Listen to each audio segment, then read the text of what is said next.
anytime Charles Xavier uses his power, he should turn into a giant pile of smelly goo. Because that will give him the humility that he finally needs to change. Do we need another answer to this question? Because that was too good. Where down the menu going, play? We're got instant of humanity. Just go, X-Men, reporting scene in time. Just go, mutants, systems is vital death. Now we're X-Men. Hello, flat scans, and welcome to the X-Men. We are the next stage in human evolution. Two trans women exploring the X-Men, and my name is Beth. My name is Seanny. And that's the first time in a couple of weeks I haven't done a bit. Got you on your toes by doing the normal thing. I know, I was ready for a bit. I was all geared up for it, but no, the bit was that it was just normal. The bit was the lack of a bit. Well, we got some good news for you today, everybody. It is a very special episode because we've just finished the Dark Phoenix saga, and you know we like to do every now and then a very special episode. Today, our first ever Q&A episode. How do you feel about that, Seanny?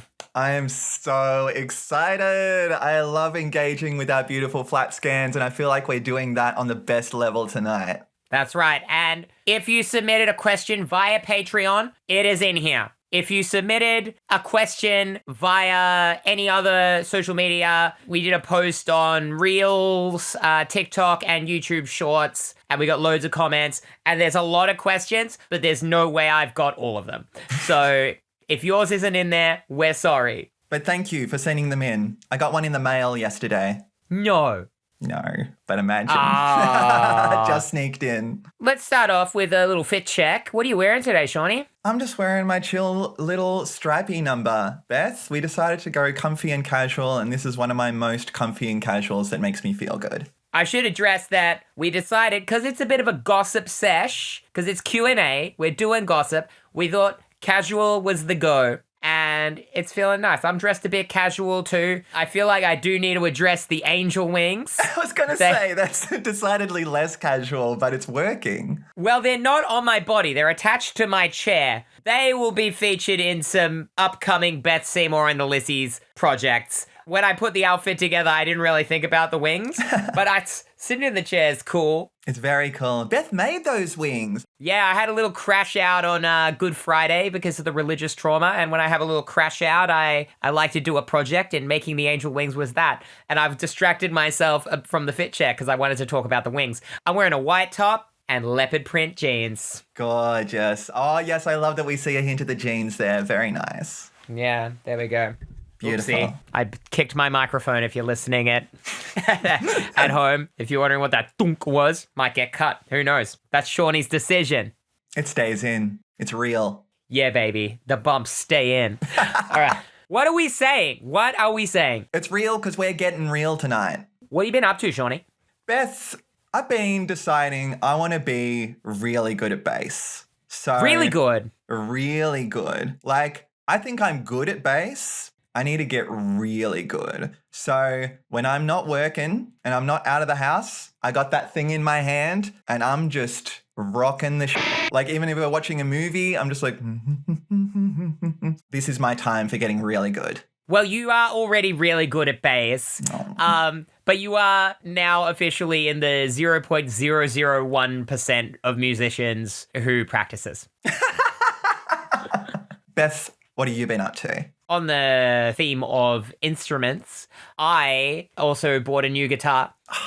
It's buried over there. Last time I got a new guitar, I did a show and tell, but I can't do that today because it's a really nice guitar, so it's away in a hard case. It's a bright pink Charvel Pro Mod, I think is the name of the model. Got a nice tremolo on it. To be able to afford it, I had to sell one of my old guitars on Facebook Marketplace, Fender Toronado that I had for years and never really played. And I don't rate Facebook Marketplace. How do you feel about it? It's been fine. I bought a couch off there once. That went well. Tried to sell a PlayStation 2. Didn't go very well. So 50-50 for me. How's your experience? Well, this is my first experience on Facebook Marketplace since I transitioned. And I was like, is trying to sell this guitar going to end up with me being murdered? And the good news is it didn't, and he paid cash. Hey, not this time. Shall we jump into this episode? Let's jump into the episode. I got no idea what to expect from this. I'm astounded by the amount of questions we got. I know. I tried to prepare sort of like some by reading them ahead of time, but there was just so many. So you're going to get a lot of very organic, off-the-cuff answers from us tonight. I prepared nothing. I've organized all the questions into sections so we can kind of go together. There's a section on the podcast in general. There's a section about characters. There is a section about just us, little personal information. And there's a little section at the end about our opinions on some of the X-Men shows and movies. So we'll break it up like that. That way we can actually have timestamps and things like we normally do for those of you who like to jump around. We love a segment. The first section is podcast-related questions. I've bundled a few that are similar together. So Slick Tricks 64 asks, are you two going to read Claremont and Davis's Excalibur? Nova Dev asks, when the time comes, will you also be covering other mutant titles like New Mutants, Dazzler, X-Factor, etc.? And Webhead Calvi asks, will you read New Mutants? My answer is, specifically for Excalibur, I hope so, because everything that I've heard about it sounds right up my alley, and I really like the art style. By everything that you've heard about it, do you mean me just frothing it nonstop? Yeah, you said there were fairies in it. Yeah, there is, and there's a lot of that kind of stuff. Excalibur actually is one of my favorite comics of all time. Like when I was first getting into like actually buying comics, I went to the local comic book shop in Ringwood, which is the suburb over from where I grew up. I went through the $1 back issue bin, and Excalibur was what they had, a whole bunch of the back issues in order for $1 each. And so that's what I used to sneak into class in high school was Excalibur comics. So I have a real nostalgic soft spot for it. Speaking in a more general sense about the other titles that have been mentioned here, we are going to have to, because we're going to start hitting crossovers. The New Mutants is going to launch as we approach the Brood Saga. I've actually been sitting around and sending Seanny screenshots of my notes app of I want to cover these issues in this episode. And once we hit the Brood Saga, we're going to have to start looking at New Mutants. How we're going to do it, I'm still working out the specifics of that. But we wouldn't be getting the full X-Men experience if we were only reading Uncanny. I think it makes the most sense to branch into those other teams, and then we're going to be able to see the interplay of the teams during crossovers and also characters moving from one team to another as we get through decades and that sort of stuff. Anything else you want to say on that one, Shawnee? Just that Beth is truly doing the Lord's work organizing all this stuff, because when you try to navigate this stuff online, the resources are incredibly convoluted and difficult. So I think Beth may even accidentally be authoring the official way to enjoy the X-Men for future people. My absolute pet peeve is anyone out there who has made these reading guides on the internet and you are putting the stories in continuity order instead of release order. I do not want to read a Wolverine miniseries from 2008 just because it takes place around the time of these issues if I'm going through in order. That's me, but I want to enjoy these things as they were published without retcons, because you would have seen, I guess, some of my opinions on the Dark Phoenix saga to look at the Dark Phoenix saga as it was unfolding in comics at the time. I'm not factoring in any of the retcons that I know happen, and Shawnee is oblivious to all those retcons, and I want to keep it that way. That's right, yeah. I like the pure experience that I'm getting as if like a reader back in the day would have been getting this as it all unfolded. So that's the way I like to enjoy it personally. Love it. I got distracted from the original question, but that's what tonight's all about. Our next question comes from patriciooliver.arg. Asks, what era of 20th century X-Men are you, Beth, most looking forwards for Shawnee to read, and why? There is a slight addition to this question, and that is, do you like corner boxes, and are we mad that Jean never appears on this era's corner box? My answer for that one specifically is I love corner boxes, even if the graphic designer within me does shudder a little bit whenever they're off balance, which does happen. But it's so cute. And I love the concept that back in the day, like if you were going to the newsstand to pick up one of these and you had favorites, you could look at the corner box and be like, oh, sick, yeah, Banshee's in this episode. I will get this one. And yeah, justice for Jean. Why was she never in there? If Jean's your favorite, you don't get that experience. No, oh my gosh. I guess she's on the cover of quite a few of them when we get to Dark Phoenix, so... Well, they really just kept trying to act like Jean wasn't part of the team because she left straight after Giant Size. Yeah. And she kind of rejoined the team but never made the corner boxes. We'll see a lot more fun happening with corner boxes over time as well. Like they start to experiment with the format a little bit. I actually think I showed you that cool New Mutants issue I picked up the other day. Yeah. With Emma Frost on the cover with the New Mutants all dressed as Hellions. There was some cool action going on with Warlock in that corner box, I think, from memory. I love that sort of stuff. As for what I'm looking forward to Seanny experiencing in 20th century X-Men, and I had to think, what century are we in? We are now in the 21st century. Yeah. The 20th century is the era that we're reading. But, you know, you don't often change centuries in your lifetime. It's only happened to me once, so... And I'm sure this will come up in other questions, but I freaking love the Outback era. Also, like, just around that time where the Outback era is coming out, you've got Excalibur going off, you've got Wolverine solo where he's living in Madripoor. That time around, like, 88, 89, early 90s, before the X-Men Volume 2 launch, there's some real hot stuff happening in X-Men, and that's one of my favorite little sneaky eras. Peter David's X-Factor launching towards the end of that little era too. I think there's a lot of stuff we're going to enjoy in there because it's like a bit more diversified and like all the X-Men titles are very different in that era. Sounds good to me. I just got complete faith in this. Beth hasn't steered me wrong yet, so I trust her implicitly. You're looking at me like, what you're saying, absolute gibberish. I don't know these words. Always. Anytime you roll out anything to me, I'm like, gibberish that means nothing to me, but will mean everything to me as soon as I'm in it. Our next question comes from Sherm the Worm. What a great name. Great. What was your favorite or least favorite part of the issues leading up to the Phoenix Saga? And I'm going to assume we mean the Dark Phoenix saga here, not those couple of issues just leading up to the initial plane crash, because that's about 4 issues. Yeah. Because I know somebody in the comments is going to be like, actually, that's the Phoenix Saga and the Dark Phoenix Saga is later. I'm not talking about any of our regular viewers, but there are some people in the short form content comment sections who like to actually me. And I'm sticking up for Sherm the Worm on this one. You're a legend. I love you, Sherm the Worm.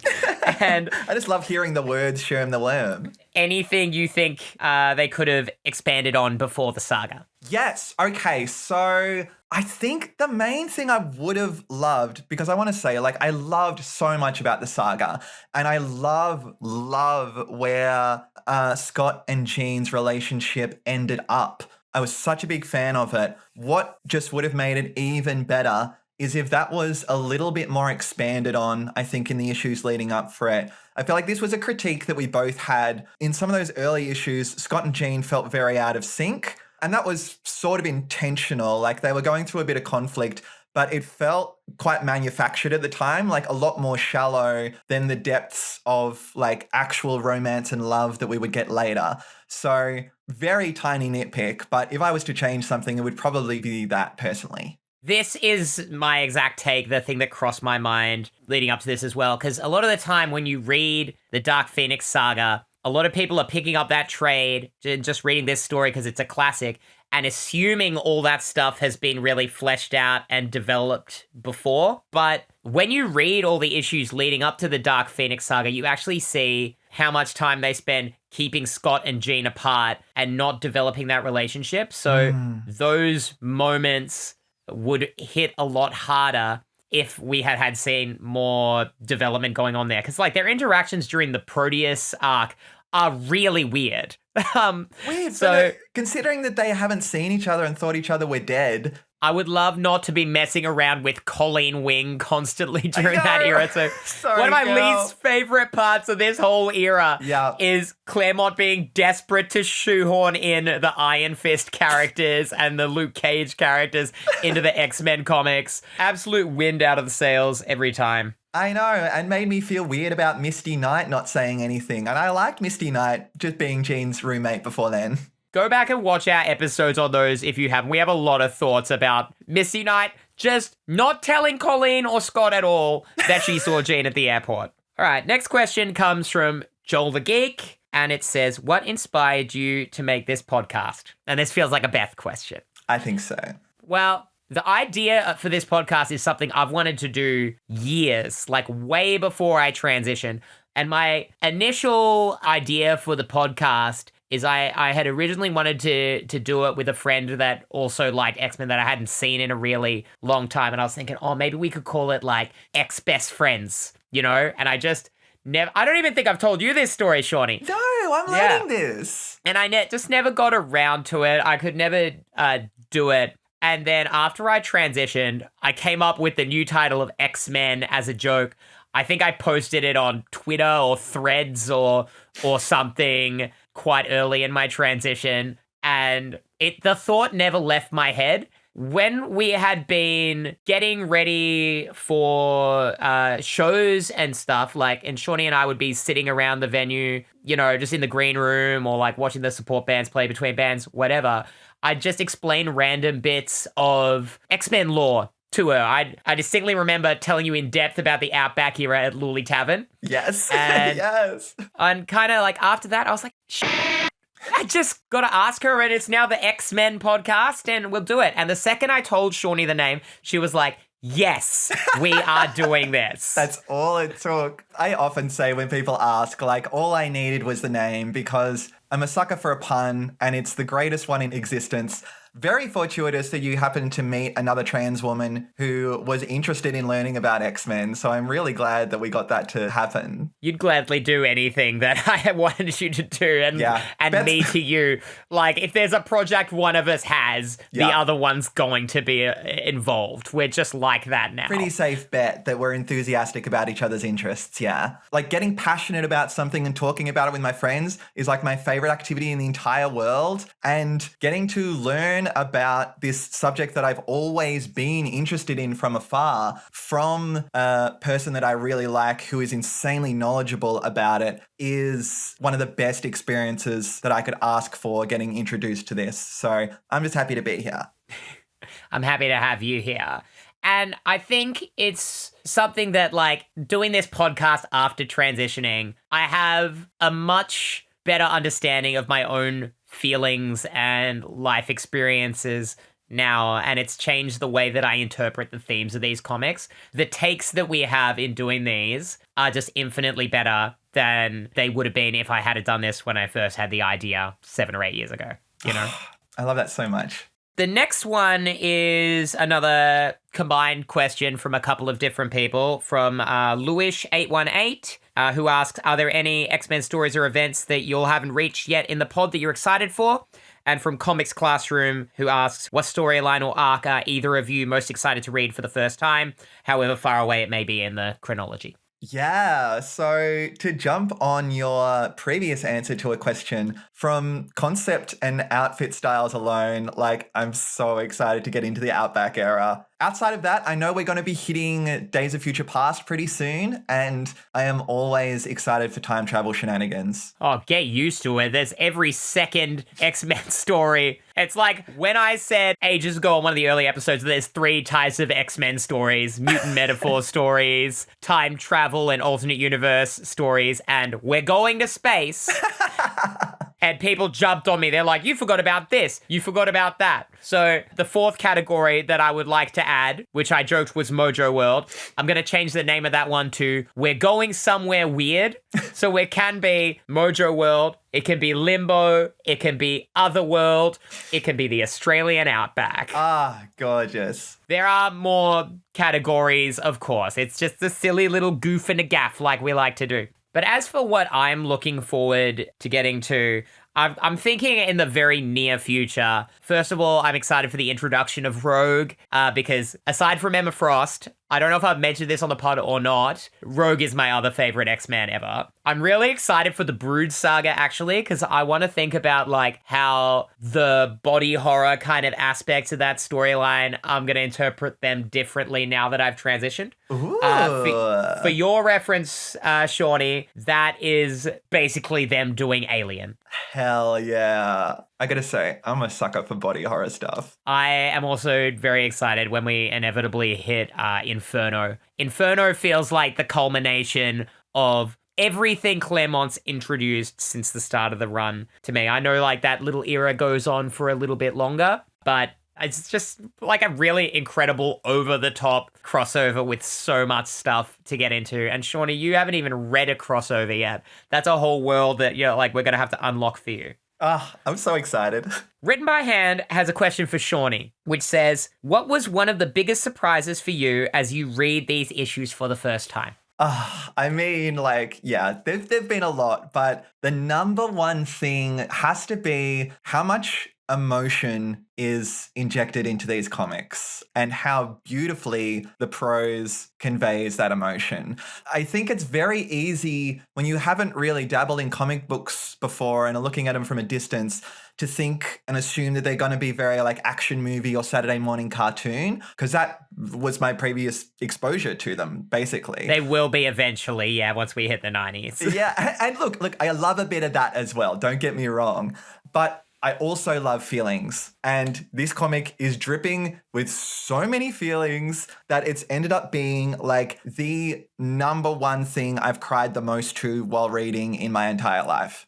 I'm actually, like, I'm sorry that you're doing so much crying, but it makes me very happy to hear you say that. I'm having a great time, don't worry. I think it's a misconception that a lot of people have about comics, especially when people are, like, first getting into comics, that, like, superhero comics specifically I'm talking about is that they are all the same. But in this 70s era, like, the comics we got going on are completely different. You know, we have the soap opera of X-Men going on with, like, political thrillers in Englehart's Captain America, going on with the psychedelia of Doctor Strange, coming into Frank Miller's Daredevil, which is just this noir crime thriller, and all these comics coming out in this late 70s, early 80s period. People were experimenting with form and really changing things around, that all these comics have a distinct identity. Whereas, you know, when we hit the 90s later on, big muscles and guns and pouches were selling. Things become a little more samey, which isn't to say that there weren't gems,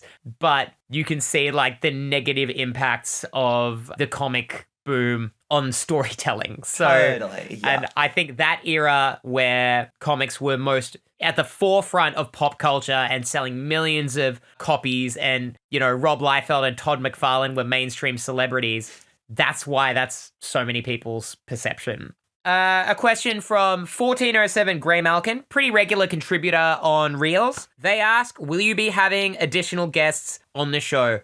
My response to that is, at this stage, we have no plans to do so because we talk enough as it is. And, you know, to use a wrestling term, we want to get our shit in. And I think there's plenty of X-Men podcasts going around that have a lot of guests. If Claremont wants to come on, come on. We'll let Chris drop by. Terry Austin can pop in. I'll talk Terry's ear off. John Byrne, not welcome. Not welcome. No, thank you. Dave Cockrum, R.I.P. Dave Cockram's ghost can haunt my house. My concern, too, is that, like, sometimes when there's a lot of guests, the focus becomes the guest more than the comic. Yeah, I thought you were going to say us. Well, that too. I don't like having guest musicians on my recordings either.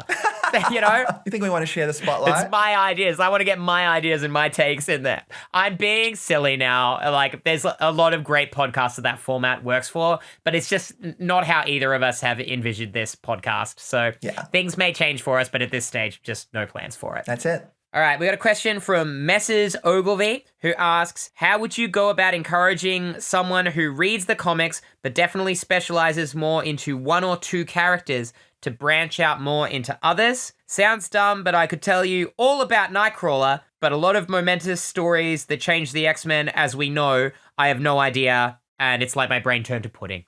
That's a great question. There's a lot of personality in that one. Love it. I've done some short form videos on TikTok and Reels before about how to get into X-Men in general, but a conversation I was having with Seanny and my old friend Josh at a hormone show recently, and Seanny was saying, I've only read a few issues that we've done. I don't feel like that much of an X-Men fan. And Josh, we go way back and we used to read X-Men together back in the day. Was like, I've been reading an X-Men a long time and Beth makes me look like an amateur.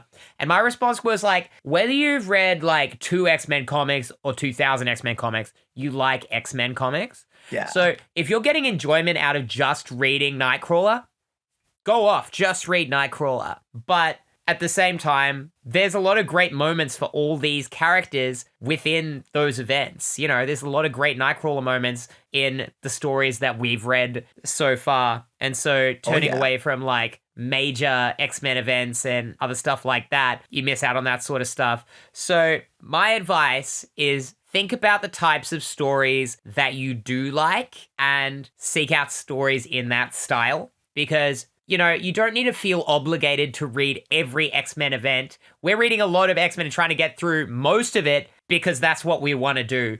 But we're in no way saying that people are obligated to do that. So if you're really into science fiction, seek out things like the Dark Phoenix saga. You want something that's like an action movie, like those 90s runs by Jim Lee, like that's going to absolutely sate your desires.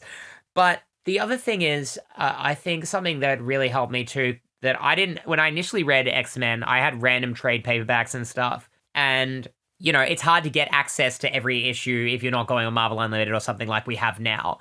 So sometimes the thing to do is, in the stories that you have read, pick out an event or a character that interests you that gets mentioned, but you don't know much about, and seek out what they're talking about. Go online and find, they mentioned Emma Frost in this story. What can I learn about Emma Frost? And go seek out some Emma Frost stories. Or they talked about how this thing that happened is like when they encountered the Brood, and then go back and read the Brood saga. Just find the things that appeal to your tastes and the things that pique your interest, and things will start to come together, because reading different areas of comics is so difficult because the styles are completely different. Writing styles, art styles, and there's this whole debate that goes on TikTok all the time about like, I only read modern comics and going back to the 60s is a waste of time and the comics aren't any good. Like, if you don't think they're good, you don't have to read it. But a lot of people would think they're good. I feel like I've confused the issue now, but I was just going to say, like, I wish when I was a teenager and I was first looking at comics, I had a Beth video telling me that kind of thing, because the kind of people that I were asking about it to get into it definitely did not give me such an encouraging answer. So I think that's great. It's a hobby. It's meant to be fun. Nobody gives you grief for not listening to every single band that ever exists or having seen every single sci-fi movie that exists. You can just enjoy the bits and pieces of things that you do like and just seek out things that are similar to those. Because really, like, continuity is just, it's this big thing that comic fans like to carry around on their back and boast about knowing the most things. The thing that you really should be taking out of comic stories is, are you enjoying them? Are the themes resonating with you? Because the themes and the messages of stories and the morals they're trying to portray are way more important, I think, than knowing all the continuity. Amen. Mic drop on that. All right, this one comes from Octavia's Underworld, who asks, will y'all be talking about other comic books? Would love to see y'all tear up Watchmen or something. I have actually read Watchmen and I really enjoyed it. But apart from that, like, my own comic experience is basically like Scott Pilgrim, manga like Berserk, and Junji Ito novels. So I don't know that we'd be talking about that kind of stuff when we have so much X-Men content to get through. I think about how much X-Men there is and the mission of this podcast, and I just don't know that there's going to be time for it. Yeah. But we do frequently reference other things too. Like, I've talked a bit about Hellboy and Frank Miller's Daredevil and other comics that I like on the podcast before, just not in the same level of depth. So as much as we'd like to, I just don't think we'll ever have the time for that. That's it. And like, I'm personally really interested in reading like Hellboy and Spider-Man in my spare time. So you can all rest assured that out there in the world, even if it's not recorded, Beth and I will be discussing these comics. Oh, yeah. Hey, if you see us at a con or something, come up and ask me what my opinions on Daredevil are, and I will. You'll need to put aside an hour because I'll sit down and talk to you. You'll get your own podcast. I'll tell you so much about Daredevil in person.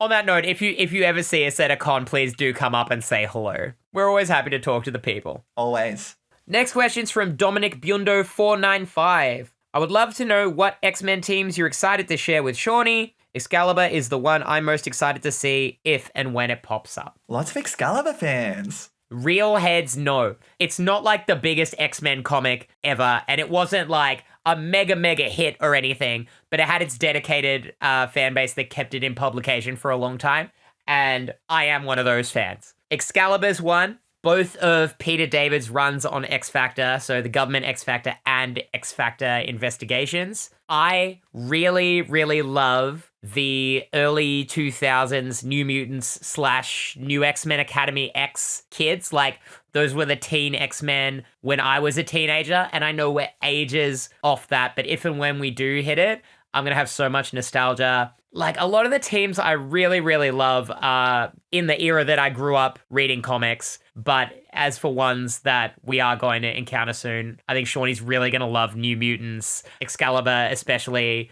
X-Factor, like, I don't get so excited about the team, but the comic, once Louise Simonson goes on, like, that comic just becomes really good. So we're in an era where there's not really any bad books. Like, we're not going to really have bad X books until probably the mid-90s. Hell yeah. All right. Well, I look forward to dunking on them in a fun way as well. And I'm sorry to say we probably won't read the Dazzler solo book. Oh, I'm quitting the pod.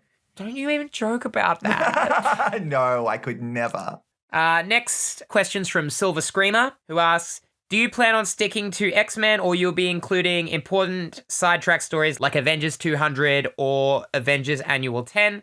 They aren't technically X-Men comics, but they're more important to the story than some actual comics.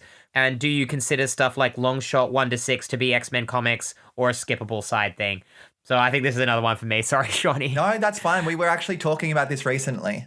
I think the ones that are going to be important, like Rogue's first appearance in Avengers, spoilers, Seanny, the inevitable Jean return, those things all take place. Her name's Phoenix. She was always going to come back. I have seen some future comic books with her on it. Yeah, all those happen outside of X-Men. So those ones that are really key to the X-Men stories as they are going to keep going forward, because Rogue is an integral part of the X-Men, and her appearance, with the Brotherhood of Evil Mutants is important to X-Men stories. Jean's return is important to X-Men stories. I think we're going to have to read those ones, but we've made the conscious decision not to just read X-Men's appearances in other comics at the same time. Things like Long Shot. I am a diehard for Long Shot. That's one of my boys. Okay, that one I do consider essential. Again, because he joins the X-Men later. First appearance of Mojo and Mojo World. Those things play into the X-Men in such a huge way. Also, Ann Nocenti slaps. Like, she's just such a good writer. So things like that are going to be important later on definitely need to be included. But say Dazzler's book, the events of that don't really play into the core X-Men books, so we won't really need to read it. She'll join the team. She's on the Outback team. Really? Wow. I thought she was just going to go do her own thing. She comes back when her solo book gets cancelled. Dazzler has her fans, and I'm determined to like Dazzler this time. I think we're going to jump into our second section now. Ooh. Which is all about characters. Ah, yes. This one comes from The Lone Bamf, one of our Patreon subscribers. Great name. So excited for another very special episode. I've always felt like Marvel has struggled to give our boy Kurt a romantic partner that ever really captured the readers' hearts as a true pair to root for. Until Seanny is canonized in the comics, who would you pick to match up with the X-Men's main character? Ah, yes, very nice. Okay. Thank you, first of all. I'm still waiting on my call from Marvel to be officially canonized in the comics, but I assume it's coming. I think it's tricky with this batch because they all just feel like family, and I haven't experienced as many characters like outside of this team. Putting that to the side, like hypothetically though, Storm and Kurt have had a little chemistry in the past, particularly in that Leprechaun issue where they have like a little bit of a flirt with each other. I don't think they would last. I don't think they're an OTP, but I think they would have some fun dates and some fun dynamics, and Kurt would treat her as the queen she is. Outside of that, Kurt could loosen up Scott like nobody else. So that would be some fun to see. You watch yourself. He is mine. Oh, but can you imagine? All the X-Men are all up in each other's business all the time. They're all one big couple. Our boyfriends dating each other. It's going to sound like a bit of a cop-out, but I don't really like to engage in shipping in general. So I'm not going to pick a random character. But what I will say is that even though there's not a long-term partnership for Kurt that we can really root for, I do like what his relationship in the current Gail Simone run is doing for his character.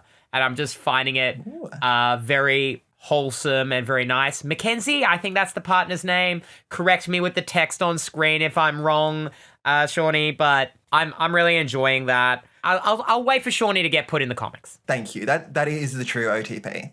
This question comes from Joshua Shields. If a transgender person gained gender-shifting abilities, either through activation of a mutant X gene, e.g. Mystique or Morph, or being a nebula turned into human form by a sentient cosmic cube, e.g. the gender-fluid former new defender called Cloud, who was romantically linked to both Iceman and Moondragon, would they still be likely to experience gender dysphoria? For starters, I don't know nothing about Cloud. Main character of Final Fantasy, of course. That story sounds dope, though. All those words and names, incredible. Do you think a gender-shifting character would experience dysphoria? This is a really interesting question because I think dysphoria relates to the feeling of not being aligned externally of how you feel internally. So if we're saying that someone like Mystique or Morph was born trans and then obtained their abilities to change their appearance, initially they surely would experience some euphoria being able to cosmetically change themselves to more align with how they felt internally. But I just feel like, correct me if I'm wrong, but those characters both have like default appearances. The ability to change is their power. So it feels like it would be a superficial change. So I think if they were genuinely trans and wanted genuine alignment with themselves, they would still have to pursue hormone therapy or, whatever made them feel that alignment to treat their dysphoria properly. Yeah, this one's giving me a lot to think about because I guess it's the question of what is a mutant like that's like their default form? Yeah. Like, is there the effort exerted in presenting otherwise all the time and they like have to go back to that original form, or can they just shift and change and be like, this is me now? And I guess what happens internally to what you think and feel like. I think hormonally, there's modern stuff. Mystique was able to get Destiny pregnant with Kurt. This is a very recent retcon in the last couple of years that she's actually able to change like those aspects of her physiology through shape-shifting. But it definitely seemed like it took a lot of effort. So, yeah, like you said, Seanny, like they probably still would need to transition to alleviate that dysphoria. There is an interesting character in the 1999 Gambit ongoing called Courier. And that whole run is very, very gender. Love it. Yeah. Courier, originally male, permanently gets stuck in a female form. And that emotional impact on how she would then feel, knowing that on the inside she's still Jacob, and I can't remember like her name after she's stuck in that other form. And this is fuzzy. It's been a long time since I read this title. Like, I don't think that that's been explored enough. Yeah, so right. being a shapeshifter that's permanently stuck in this other form, there's a lot to chew on here, but I think our consensus is transitioning would be necessary. And that's interesting too. I bet that storyline cracked a lot of eggs at the time. Question from your girl Olin, another one of our Patreon subscribers, who asks, are there any X-Men characters you personally interpret as trans feminine that aren't explicitly stated to be such? It's on my mind since Days of Future Past, and thus the initial appearance of Rachel comes soon after Dark Phoenix. For me, this one, like, I haven't read any of the Rachel stories since transitioning, so I haven't really read Rachel Summers as a trans feminine character, but I would be remiss not to talk about Emma Frost because it's a pretty widely accepted theory. And even Grant Morrison in their run, in some of the behind-the-scenes documents and like concept art, implied a trans feminine interpretation of Emma. Personally speaking, like, that's my favorite character. She just resonates with me on a very, very deep level. And we're talking about a woman who has escaped this upbringing that she had, and every aspect of her appearance is fine-tuned to represent who she believes herself to be, you know? And I'm not saying that transitioning is all about how you look on the outside, but cis women perform gender-affirming care as well. And Emma, cis or trans, has, in creating the identity of being the Emma Frost that we know, has performed gender-affirming care on herself and has gone through a life of hardships and has been exploited by people and persecuted and all these things that a trans person would go through. So to me, I know it's probably like a bit of a cop-out answer because it's a very common one, but also she's my favorite character. So all of the fans will forgive me making maybe a bit of a very obvious pick. Look, I can't speak for a lot of the other ones because obviously, like, I've only read so many issues. No one else really reads to me specifically, but I just think everything that Beth just said about our girl Emma is really on point, and that would resonate most to me about the experience. So I'm going to agree with that. Another question from 1407 Grey Malkin, who asks, how old do you think the X-Men are when they're first introduced? Oh, tricky, right? Because we know for a fact that Peter is 18. Everyone else, like, early 20s, right? Except Banshee, who's like 40s, 50s. So in the original run of X-Men in the 60s, I think they do pretty clearly, they explicitly state the ages of the characters in there, and they are all, you know, around 15, 16, 17.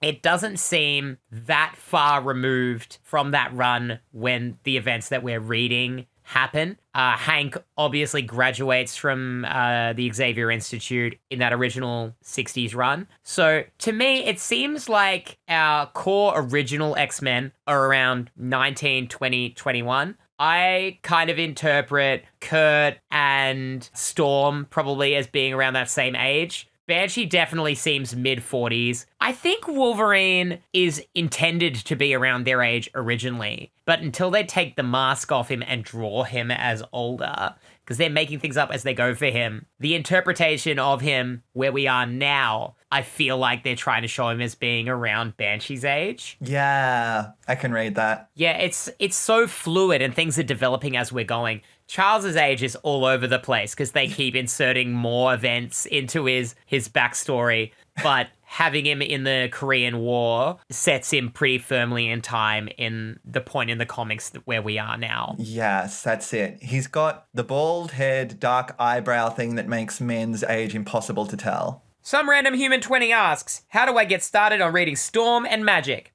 Find a comic with Storm and or Magic in it and read it. That was easy. Also, probably pick up the 1983 Magic miniseries that features Storm very heavily. And that gives you pretty much the entire essence of Magic's character and what she's all about. That's a really great one. Storm, pick an issue of X-Men and read it. Storm is very rarely written badly. That's great news. X-Men Red, that slaps. That's a real banger from the Krakoa era. But I'm really actually looking forward to the little era of X-Men we're getting into now after the Dark Phoenix saga, where Scott's going to leave the team very soon and Storm's going to be the leader. And she's pretty much the leader for the entire 80s. And she has so many great moments. Hell yeah.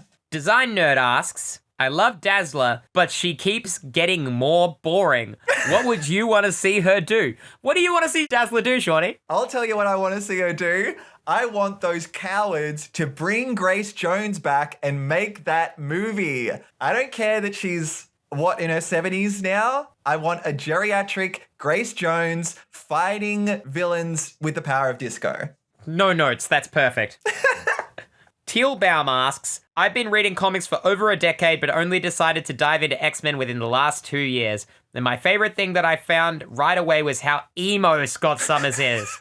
All the time. Have you noticed that? And if so, what are your favorite #emo Cyclops moments? Oh my God. Scott is emo as hell. And as someone who has very recently gotten back in touch with my emotions after decades of repression, I love it so much. I think my first emo moment for Scott was when he was mourning the death of Thunderbird and just blasting up the forests outside of the Institute. It really endeared me to him. I'm going to once again bring up my favorite Scott Summers issue, the 90s Scott Lobdell issue, where Scott goes to the cinema by himself to watch Mr. Smith Goes to Washington. It's so beautiful. I've mentioned it on the pod before. I don't know if we actually ended up putting the panels up, but Scott going to that movie by himself, so great.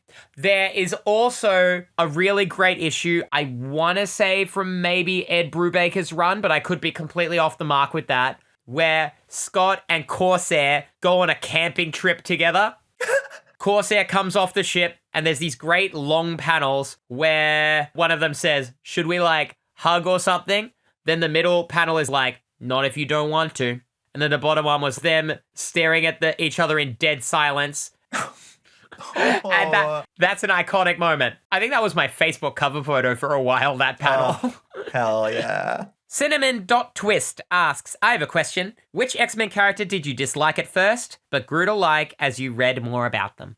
Oh, I feel bad, but I, like most people, had the complete wrong impression of who Scott Summers was when I first started reading this thing. And yes, he's a no-nonsense, over-controlling hard-ass sometimes. But as Beth has said so many times, he has to be. The team doesn't exist without his drive and leadership. And his constantly navigating his own repression and desire to always do good is just something that resonates so deeply within me. I have gone through that with Scott as well, when I was doing my big read of everything probably 15 years ago, which was over the course of maybe 2 or 3 years, reading everything from the first issue of X-Men up to... This was around the time that Kieran Gillen was on Uncanny, so that'll place it in the time. The Extinction Team, absolute banger era.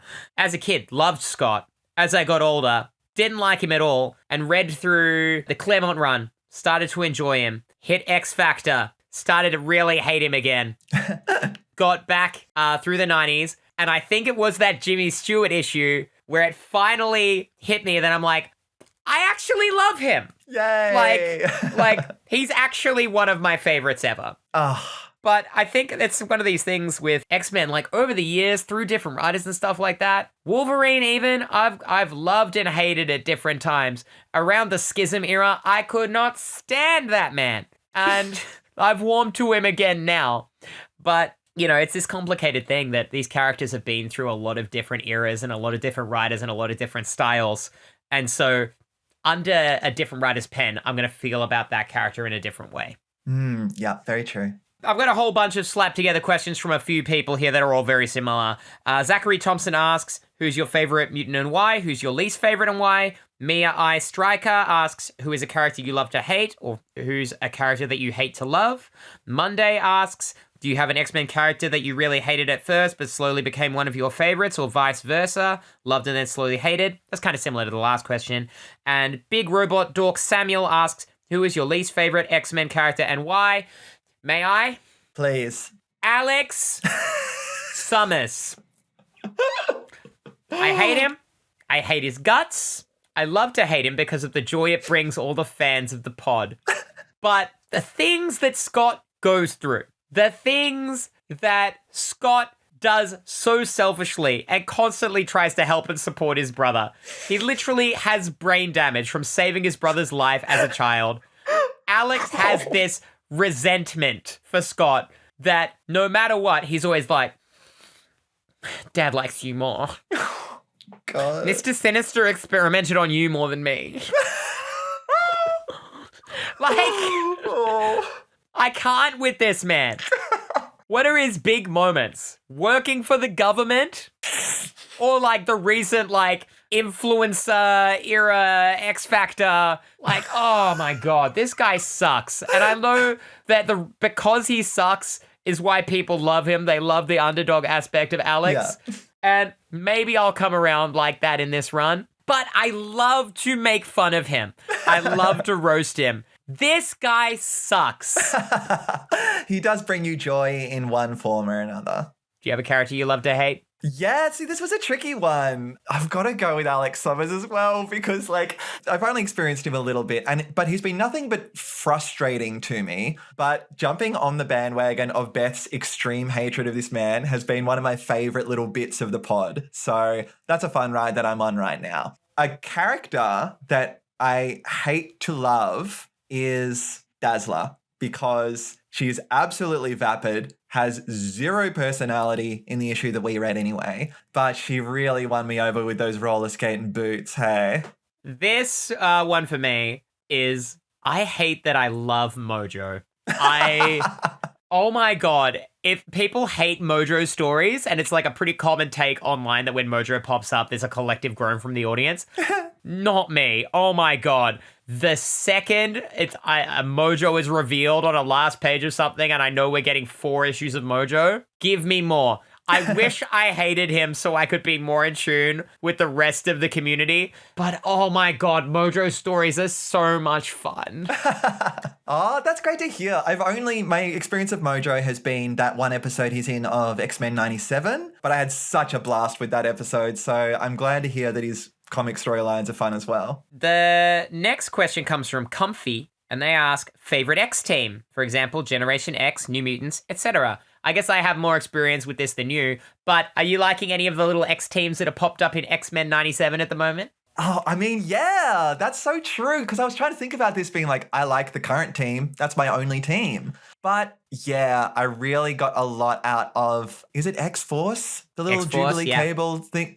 Them having their own intro in that episode, like, oh, I got goosebumps. That was so good. That popped me. I was so excited when that came on because I turned to Fran the second, like, it panned to them in the jet. I was like, they're not doing this whole X-Force intro. And they did. Yes! Yeah. I'm just going to rattle off some really quickly because I know Seanny hasn't read a lot of these, but the fans out there will know. Beth's favorite X teams. Let's go. Outback era team. Excalibur.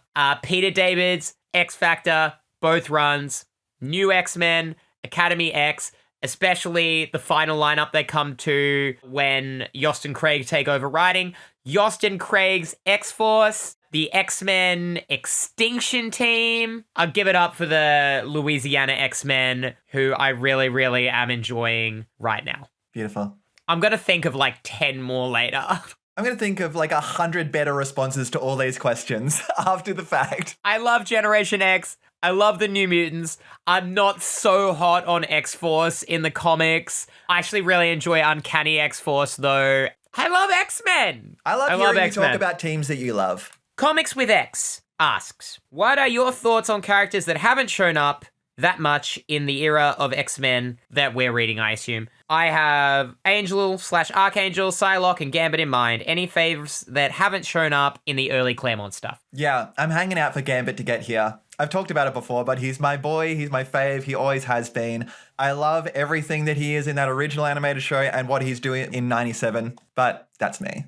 I am very excited for Gambit. I've already said I'm excited for Rogue because she's an absolute favorite. I'm excited to see more of Emma. I freaking love Archangel. I'm excited to see Captain Britain and Megan pop up in Excalibur. I like some of my weird little niche favorites too. I love Maggot.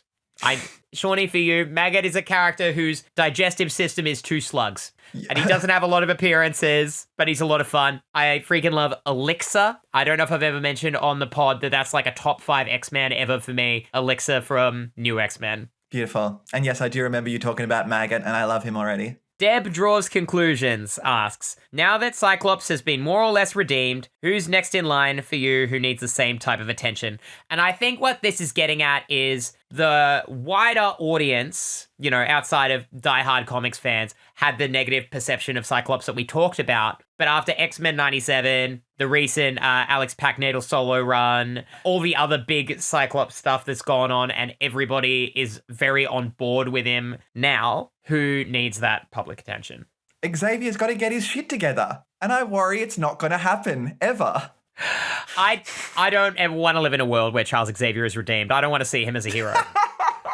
I actually would really love to see Kurt get his moment in the sun, because diehard comic fans love Kurt. He is on the X-Men 97 team now, but if I bring up Nightcrawler to somebody who's like familiar with movies and shows, I don't think they understand like how integral he is to like being the heart and soul of the X-Men. Yeah. So I'd like to see the wider public appreciate Nightcrawler. 100% agree. Not a Bot 2099 asks, sounds like a bot name to me. Who do you all feel has been the most underrated X-Men member? Is there any characters from the pre-90s Jim Lee run that deserve more attention? Banshee. Yes. I didn't even know who Banshee was before we started this thing. I didn't even remember that he was in First Class as a completely different character. But he won me over so hard by just being an authentic, cheeky old dude. And he quit being a cop because he knew being an X-Men was a better choice.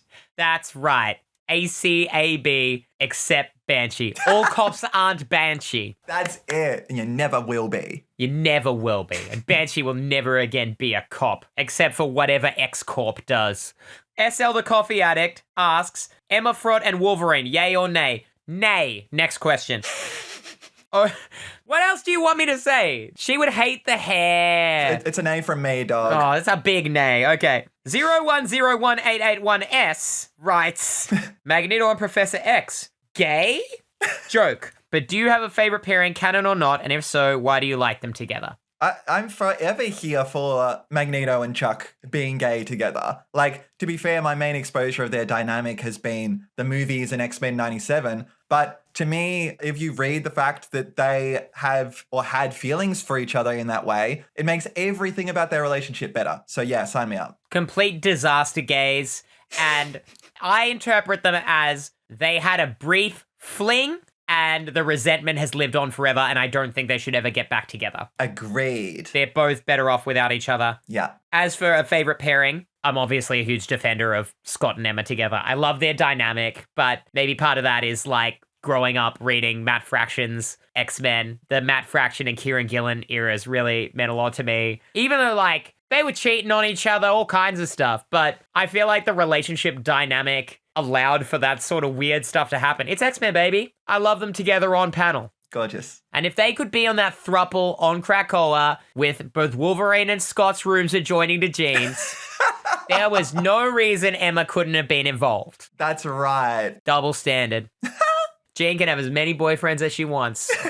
Harry asks, if you could take any Marvel character and change them to be an X-Men centered character, who would you pick? Very hard.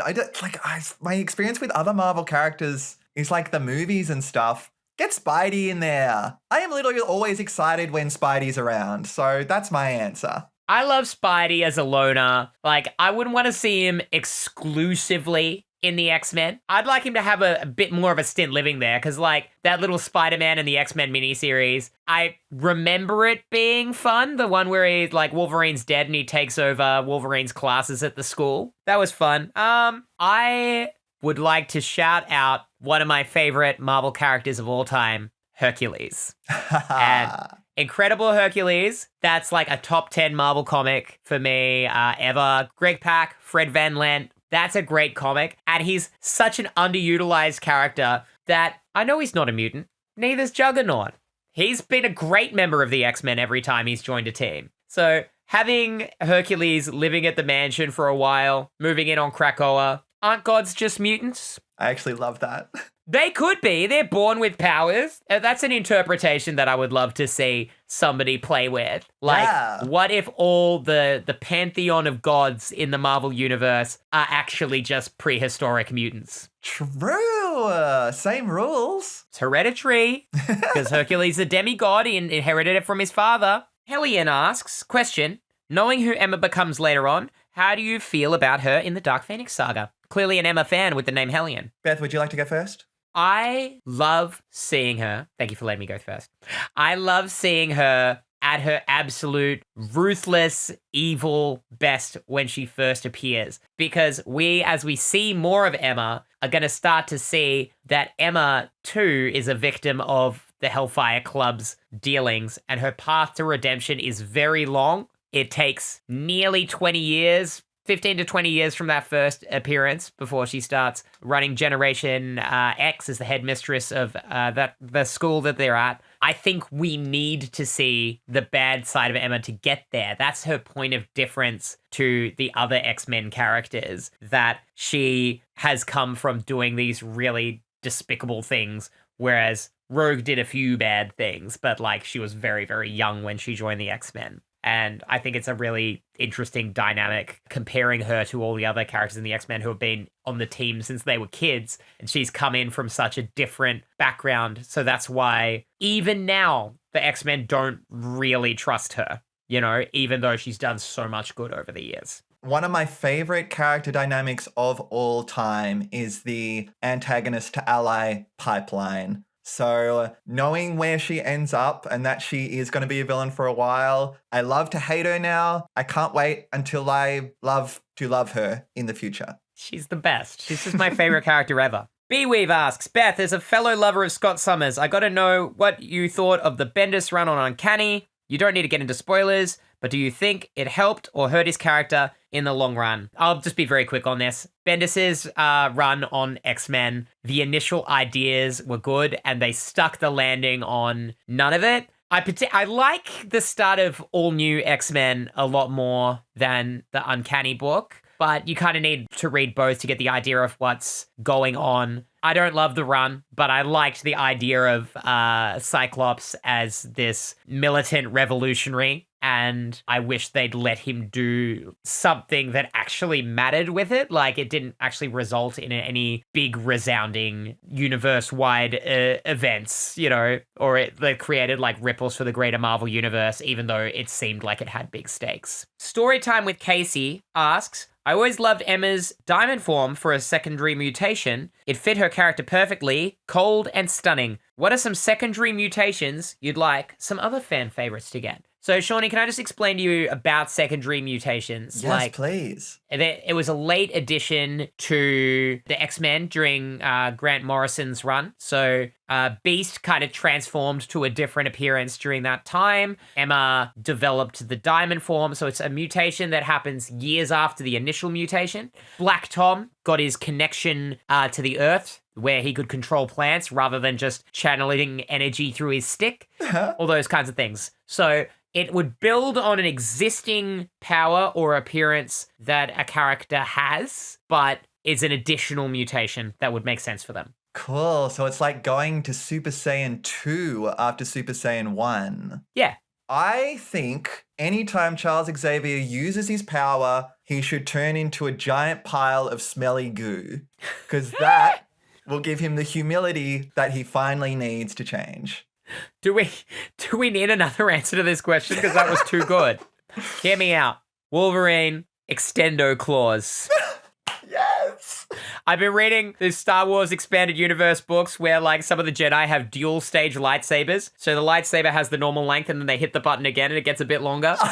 That is sick. What, this isn't a secondary mutation one actually that I'm also thinking of, but I think this could be interesting. It's a part of Gambit's character that his powers, he had Omega level potential, but his powers were going to burn him out. And so he was basically lobotomized by Mr. Sinister to be able to control his powers. Oh, wow. I would like to see them develop what that meant for Remy and what those powers would be. This was touched on a little bit in that late 90s Gambit run with the character New Sun. Don't worry about any of this, Seanny. This one's for the nerds out there. But it's something that's been teased. Like, I think it would make sense. It's not a secondary mutation, but it's an extension. I would like to see what the extension of his power would be that would give him Omega potential. Cool. Sounds interesting to me. Blue-Eyed Thing 1 asks, what X-Men character do you relate to the most, and which one do you most aspire to be like? Beautiful question. The great thing about this current team is that I relate to almost all of their flaws and I aspire to almost all of their virtues. Like, I think in general, though, it's got to be Kurt. Specifically because we've talked about it before, his mutation causes him to stand out in public and also often get judged for it, which is something that I do relate to a lot. So that's why I find it so inspiring every time that he never lets it shake his confidence in himself. Like, I've genuinely had moments in public where I'm feeling anxious or insecure, and I've thought to myself, what would Kurt Wagner do? Oh my God. That's beautiful. I'm so glad that this comic has affected you like that. I'm so pleased that I've been able to share this with you. Oh, changed my life for the better. For me, I'm always drawn to the idea of atonement. And so characters like Emma and like Rogue have these dark pasts that they've overcome and only do good in the world, especially Rogue. I think Rogues are probably a way better example for this. Rogues come from this horrible, traumatic upbringing, and from the time she joins the X-Men, her loyalties and where her heart lies and the fact that we know she's going to do good is never in question at any point after that. So I really think that Rogue hasn't let where she's come from define where she's going and really goes out of her way to protect others and be a force for good in the world. That's something I find very, very appealing. And also she's had to overcome all those challenges with her own powers, so she's had to find a home within her own body. This would have been a great one for the trans reading as well, actually, now I think about it. That's gorgeous. DPS 1986 asks, who has the better argument, Charles or Eric? Eric! We should call him Max. That's his real name. Max Eisenhart. I hope that's right this time. I got it wrong last time.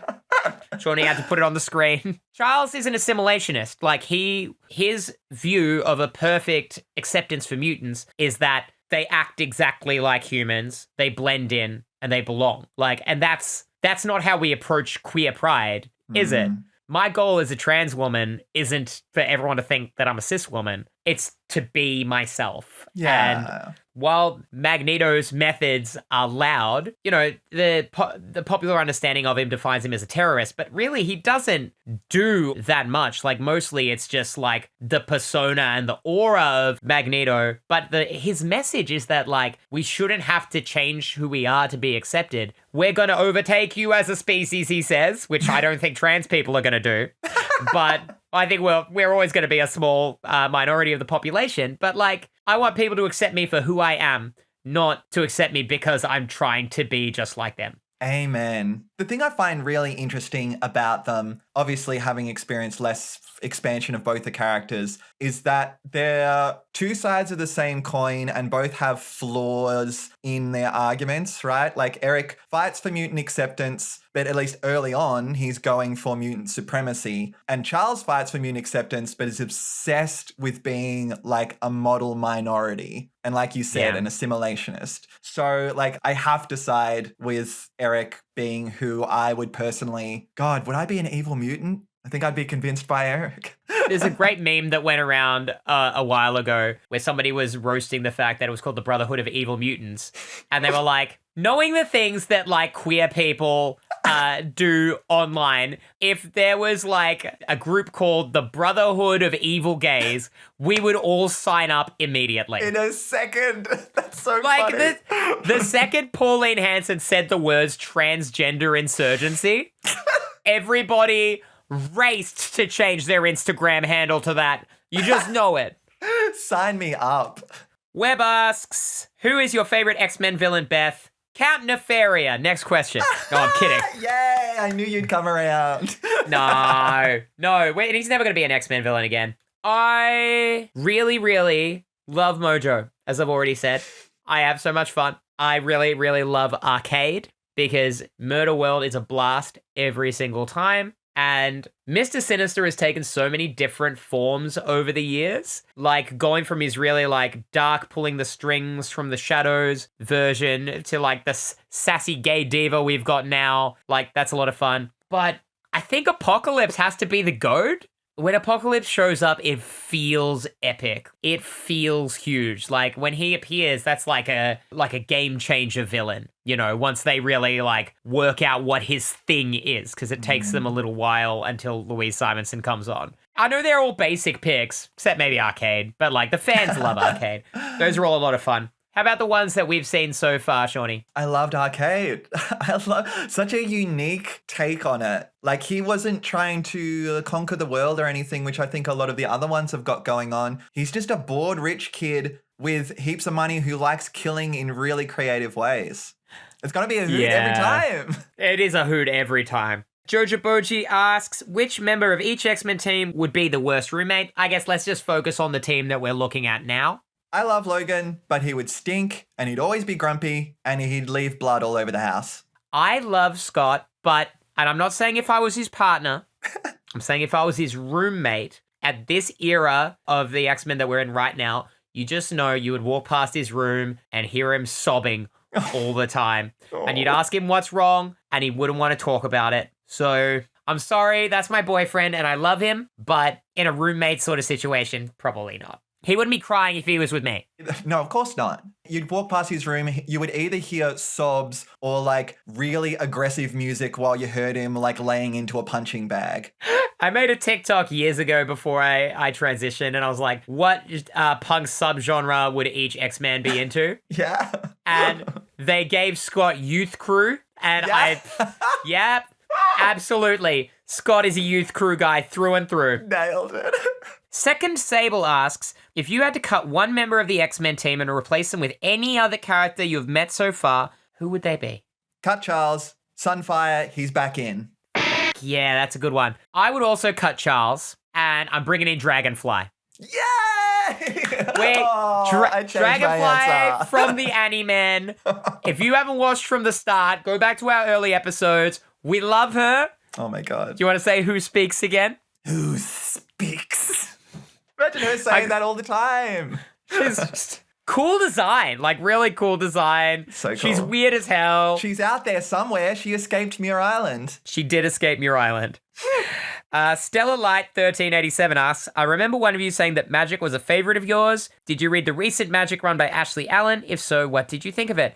I did say Magic is a favorite of mine. One of my very first guitars when I was about 16, I named Ilyana after reading New Mutants, and I love her. I actually haven't read the Ashley Allen Magic solo run because it was in the time period where I had dipped out of buying single issues and I was still trying to catch up on Krakoa through Marvel Unlimited. Now that I'm back buying issues, I picked up the Magic and Colossus miniseries and it was so good. Hell yeah. I literally have to go back and read that Magic run because that Magic and Colossus miniseries was so good. Shawnee read one issue and she liked it. I read the first one and I'm really keen to read the others. It's really good. Love it. It understands these characters on a deep level, I think. Peter especially got like a lot of really good development in that. And Peter has not been written well since the 80s. Wild. Finally getting his flowers. Just written atrociously for a really long time. Oh my God, that boy lives to be dunked on. All right, I'm going to jump into the next section. This is the personal component where we get to talk about our favorite topic, ourselves. Slick Tricks 64 has a question for Beth. And what's the story with your cool Wooper Pokemon tattoo? Yeah, Beth. And so fans of the pod have seen it before. I'm trying to get it on camera. It's a bit tricky. But I have a little derpy Wooper right here with the word hurricane written under it. Hell Now, the story for it is Wooper is my favorite Pokemon. Absolutely. That's the reason I got a Wooper tattoo. But my tattoo artist, Rob, he doesn't really know much about Pokemon, but I walked in, I showed him the Pokemon, and I said, Rob, I want you to make it look derpy. Like, make her look dumb as hell, real cartoony, but also give her a bow and surround her with flowers and give her big eyelashes. And he was like, got you. It turned out so cute and it's so silly, and it's in such a conspicuous spot that it's probably the first tattoo anyone sees when they cross paths with me. I get a lot of compliments on it, actually. But the reason for the word hurricane under it is that was my nickname when I used to drink. I'm, what do you reckon, Shawnee, 18 months sober? Yeah, girl. Wow, Yeah. congrats. And I've never had like a problem with alcohol, but I get a bit too silly and I become a bit of a party animal. So my friend Jimmy, the bass player from Hormones, nicknamed me Hurricane years ago at a show that they booked. And the second we finished the set, I was like smashed and just like jumping off the stage and doing all kinds of stuff for the rest of that show. And the next day, they texted me, I think, and said, you were like a hurricane of party last night. And people started calling me Hurricane every time I drank from then on. So those days are behind me, but I'm still the Hurricane. I was going to say, girl, I've only known you as sober and you are still a hurricane of party. Oh, thank you. I'm a bit less silly. The next question is from the Scottish Nerd, who asks, how did you two meet? Shawnee, do you want to field this one? We've touched on it maybe before. I think it was at the movie gig, right? I should say this all happened like pre-transition for both of us. So Beth had a residency at a venue where every week her and her band would play and they would project some of Beth's favorite movies on top of the bands as it was playing. She invited my band Baby Shower on, and I remember thinking at the time, I wish I'd thought of that. This is the coolest idea ever. And it was 36 Chambers and Bowfinger. I have elite movie taste. Honestly, and they were the most eclectic picks that I thought, who is this woman? I picked Baby Shower because Baby Shower is a band where Allison, the other singer, plays ukulele. And the year before that residency, had put out a ukulele album. And I got a bit of a soft spot for ukuleles. I am trans, okay? And I booked them, I had a good time. And we kind of like didn't speak again after that for years. And I think maybe our band Instagram accounts followed each other and we kind of reconnected after I came out as trans and just started kind of like responding to each other's Instagram stories and stuff a lot. And the friendship kind of blossomed from there. Yeah, I should say, I remember so clearly when I saw Beth's coming out post because it was so just sincerely and beautifully written that it really like sort of, it shook something in me to be like, damn, I got to sort my own gender stuff out. And it was just really inspiring to me. I think from that point, I was just sort of like noticing Beth online a lot more, like, and she was always just so confident in who she was. It was just really inspiring to me, always doing cool music things. And I purposely was like, okay, I'm initiating a friendship here. That Instagram post was a real where were you when moment, I think. Like, Yeah. people tell me actually fairly frequently where they were when they saw that Instagram post. That's it. I posted an Instagram story about being in the studio working on some tracks, and Shawnee slid into my DMs saying, hey, if you ever need a bass player. And I said, well, actually. And then we've been inseparable from the time that the Lizzies started, pretty much. That's it. I love this friendship. And we've gone through a lot of eras in the chat. Like at the moment, we just talk about working out all the time. But a year ago, where I got Shawnee to start the ROM hack Pokemon Crystal Clear, and we were texting every single day about how good that ROM hack is. It's like this open world version of Pokemon Crystal where you can do the gyms in any order, and they've had all these extra areas. Like, we need a separate podcast episode just to talk about how that is my favorite ROM hack of all time. The best one, hands down. The Scottish Nerd also asks, I've noticed some wrestling references. Are you two fans of wrestling? If so, who's some of your favorites? This is sadly not a Shawnee question, is it? I love your love of wrestling, and I love wrestling from afar, but you're going to have a better answer for this. I'm the wrestling fan. You know, it's just one of like those other hobbies that like I've always been super into it. Like I kind of dip in and out these days because WWE is such a problematic company and things are hard to watch in Australia and all that kind of stuff. But talk about who some of my favorites are. One of the wrestlers who really first got me into wrestling, funnily enough, was Zack Ryder, you know, in the Broski Z True Long Island Story YouTuber era. He had this YouTube show that kind of like made him really popular with the audience, but WWE didn't really want to push him very hard. He was one I always really loved. He goes by Matt Cardona now,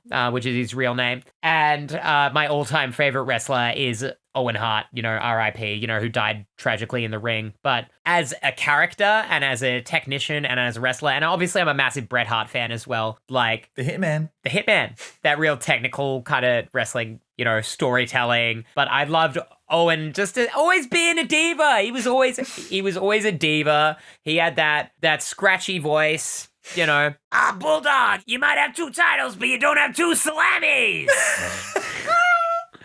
There you go. Didn't think you were going to get an Owen Hart impression on this one. I truly, truly love anytime Beth drops some wrestling lore on me. Lewis818 asks, music inspirations. Shawnee, you start. Here we go. We could talk for a whole podcast about this. I gotta drop it. Like, Metallica was my first musical love. They will always be my goat. I still play bass to this day, inspired primarily by how Cliff Burton played bass. They were so important to me, and they always will be. But apart from that, like it's always rotating. Like at the moment, I've actually been revisiting my love of Annie Clark of St. Vincent. I'd find her music so precise, but so raw at the same time. And I'm obsessed with the way she rips on guitar. Just like one of the coolest ladies in music ever. And so is her fashion. I have 3 favorite bands. My first favorite band is Alkaline Trio, the spooky pop punk band. And that's been my favorite band since I was in high school. I love weird little freak music. Hell yeah. You know, I was exposing Shawnee to Saves the Day in the car the other day, and she was like, Beth, this is problematic. And I'm like, I know. I still enjoyed Alkaline it. Trio is like that. You enjoyed listening to me sing all of Hollyhock's Forget Me Nots. I did actually. With the Chris Conley impression and everything. But Alkaline Trio is like that, but less problematic, huh? I love Alkaline Trio. Yeah, I got Shawnee into them. You did. I only heard him last year, and I'm hooked. My other 2 favorite bands are the Lemonheads. I just think Evan Dando is the best songwriter of all time. I saw them play last year, and they ended their set with my favorite song, If I Could Talk, I'd Tell You. I was in the front row, and Owen looked me dead in the eyes when he was singing it, and I could have died on the spot. My friend Tyler, they interviewed Evan Dando for their podcast, Trusty Chords. Check it out, amazing music interview podcast. I've been interviewed on it, and they name dropped me for Evan Dando to check out in the Evan Dando episode. He probably never did, but that's a dope moment. He's heard my name. You are 2 degrees separated. Finally, my 3rd favorite band is the Ramones. I am a diehard Ramones fan. My entire living room has a shrine. I will take some pictures to put on screen, but I have multiple pressings of every record. I have a framed Joey Ramone. I've got all the Archie meets Ramones comic covers. I've got an entire shelf that's just Ramones books, all the VHS tapes they put out. Like, I'm a collector of Ramones. And Hormones, one of my other bands, started as a Ramones cover band, and we only covered deep cuts. Like, we didn't do any of the hits, where our thing was like, we only do deep cuts. I love that shrine too. The first time I ever went to Beth's house, I'm like, great, another thing that's cool about her. J-Man Nothing asks, what key issues do you own that are your favorites, as well as sentimental, smaller issues either of you own? I know you don't own a lot of comics, Shawnee, but like... I own 0. But like any mangas or anything you own? You can tell I don't read manga, I just call them mangas. Even the manga I read, and I do read a lot, is all digital. The things I own right back there, those are my Scott Pilgrims. They were very, very important to me at one point. This one over here is a Tank Girl anthology. I love Tank Girl. Jamie Hewlett, one of my favorite artists of all time. And this red one at the end here is Seconds, the other graphic novel that Brian Lee O'Malley did after Scott Pilgrim. Slept on. It is brilliant. And that's what I have to say. For sentimental issues I own, like I've already talked about like the first Wolverine comic that I got when I was like 6 or 7 on the podcast before. But when I was a teenager, my friend Alex, she got me the trade paperback for X-23 Target X, which is the second X-23 miniseries, because she'd heard me talk about how much I love this character. And I must have read that thing cover to cover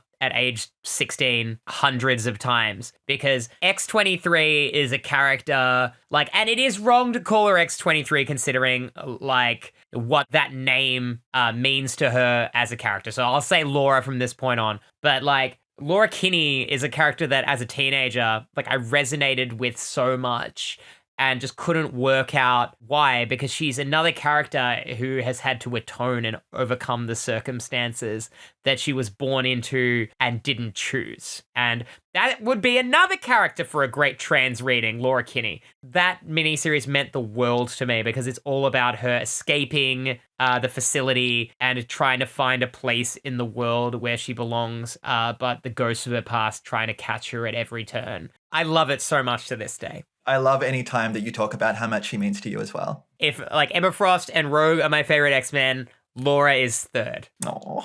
Bobby Oahu asks, low-hanging fruit, but Marvel or DC? Marvel, next question. I love Batman, but it's got to be Marvel cause X-Men.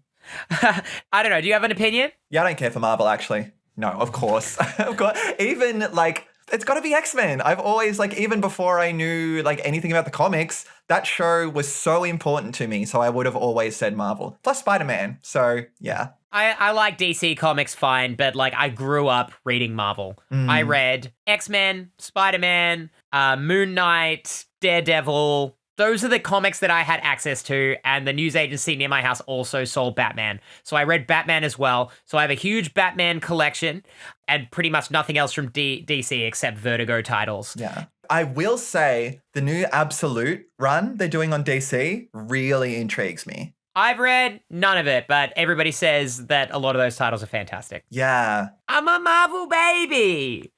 B-Weave asks, for both of you, what got us into punk specifically? Any good recommendations? And thanks for all you both do for us flat scans. You're welcome. Look, I found punk when I was a very frustrated teenager with feelings that I didn't know how to process. So it was an amazing outlet for me to thrash around to music that sounded like how I felt inside. So that's sort of how I got into it. My earliest obsessions would have been Misfits, Stooges, the Ramones, like all the like classic sort of early ones. But at the same time, like the modern ones that I really loved were like Green Day and My Chemical Romance. We count them as a punk band. Whatever you want. Words are made up. Words are made up. Amen. Some of my current faves and recommendations would be Lambrini Girls, Babe Haven, and Hormones. Punk has been my life since I was 13 years old. Again, I think I also just got into it because I didn't belong anywhere and it was a music about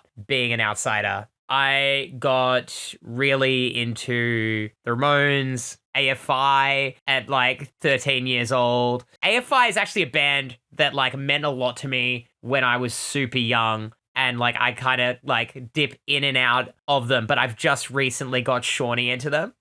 Specifically, Black Sails, Art of Drowning, Sing the Sorrow, 3-album run. Incredible stuff. Gas.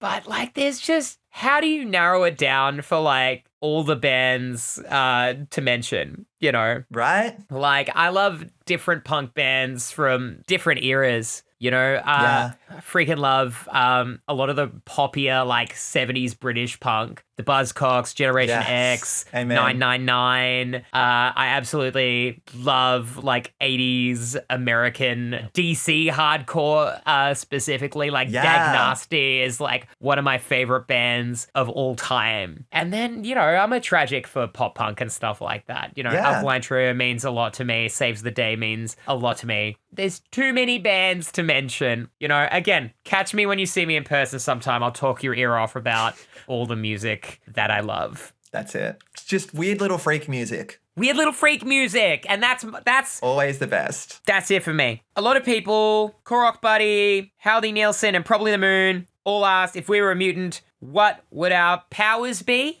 And I feel like we've discussed this at some point on the podcast before or in a short form video on socials. Yeah. I can't remember what we said. I remember what we said because it informed the little illustrations that I did of us that are at the start of the intro screen. Now we're X-Men! Us being little cuties. I remember Beth specifically because at the time I was like, I want to have like cool, like dark energy blobs and blasts, kind of like Jubilee, but they're like all shadowy and cool. And I can like invert light to make it into darkness and use that in various ways. And Beth's like, when I'm around people, I just want them to feel nice and calm. It's coming back to me now. The sweetest, most beautiful, pure answer that says everything you need to know about Beth. I can't even like picture like a power that I would want like that is involved in fighting because it's just so antithetical to my nature. Yeah. But also like I'm just really loud. I feel like I'm already like a banshee or a siren, you know? But probably the moon added to their question, would you join the X-Men? And my answer is hell no. You see what they get up to? Like, I don't want anything to do with Chuck. If I'm going to do some kind of like protest or violent resistance, I'm going to do it on my own terms. I'll join your X-Men. There's got to be a name. Oh, it's just, I was going to come up with a team name. And it's going to, no, it's X-Men, eX-Men. It's X-Men. It's a purely trans team. Perfect. Danny Lacau, I really hope that I'm pronouncing all these names right. By the way, please give me a pronunciation guide in the comments if one of these is you and I've said your name wrong. All right. For both Beth and Seanny, what were your first guitar and bass you got and how long have you played instruments? My very first bass I got when I was 12 years old. It was called a slammer hammer. It was very cheap. And the action was horrendous, but it looked a bit like the sparkly blue bass that Steve Harris from Iron Maiden played, and I liked that. So of course I loved it. It was my first one, so yeah, I loved it. In terms of when I actually started learning acoustic guitar in primary school when I was 11, and when it came to the end of year performance, the music teacher was like, we got 8 kids playing acoustic guitars, maybe to avoid some of the cacophony. Seanny, how would you like to play this? And he handed me an electric bass guitar. And at that point, I was too young to know like the difference of what it is. So I thought it was just an electric guitar. And I was like, yeah, and strumming on it and stuff. He's like, no, one string at a time. How about that? And so I guess you could say technically I've been playing bass longer than I have even known what a bass was. But I've been in love ever since that day. That's incredible. I've been playing music since I was about 6 years old. And, you know, I got sent to keyboard lessons all through primary school and I wasn't any good at it. And I wouldn't say I can play keyboard or piano now at all. I picked up saxophone at the start of high school. And again, this might not have come up on the pod before, but I have a university degree in saxophone from the Monash University Conservatorium in Melbourne. It's an incredible piece of Beth lore. In classical tenor saxophone.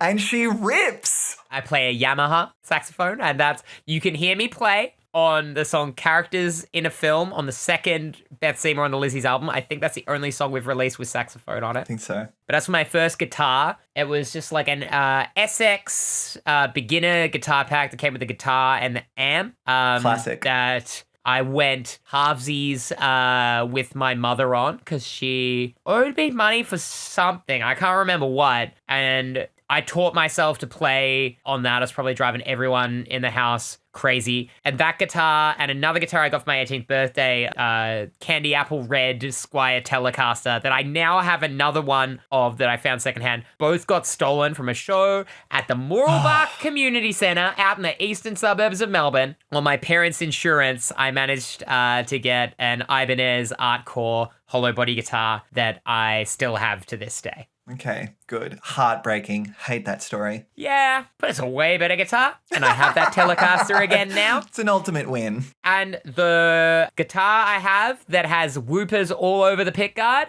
that is a very similar model to my first SX Strat. It is also an SX. And it's a gorgeous guitar. It is. Mr. Squidly Squish, who is another frequent commenter over on TikTok. What historical figures in our world remind you and give off the same vibes as X-Men characters and why? And they also say, love you too, girls. Oh, I love you too, Squidly Squish. I like your name.